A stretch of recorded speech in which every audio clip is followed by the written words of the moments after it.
И с това човече те могат да четат. Така ли е? Да. Я да видим, кои сега са в първи клас и са научили азбука. Няма първи клас! Няма първи клас! Да. Добре. Няма, аз тук съм приготвила едни книжки, обаче, щом няма първокласници, взема да ги дам на Тимо, например. Те са на проза трети. Да. Има ли първокласници?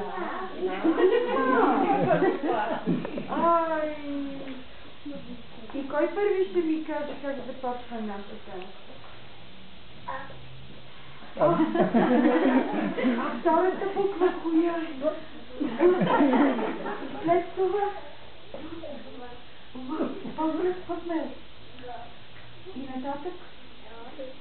Давайте. Айде заедно.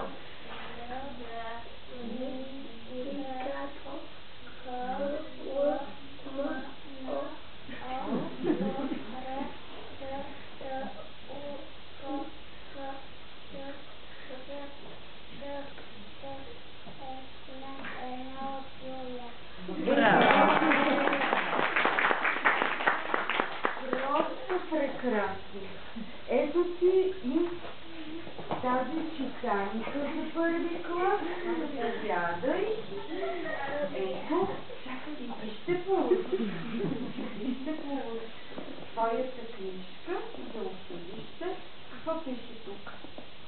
Вашата първа читанка съм аз.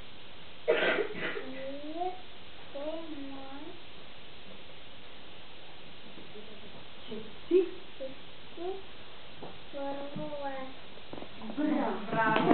Ето една книжка, която да четеш на мама и на татко. Най-вече да им разказваш по картинки за тези пирати. Това е комик. Да. Добре, както усещам, Лазар не харесва комикси, на теб ще ти дам само читанка.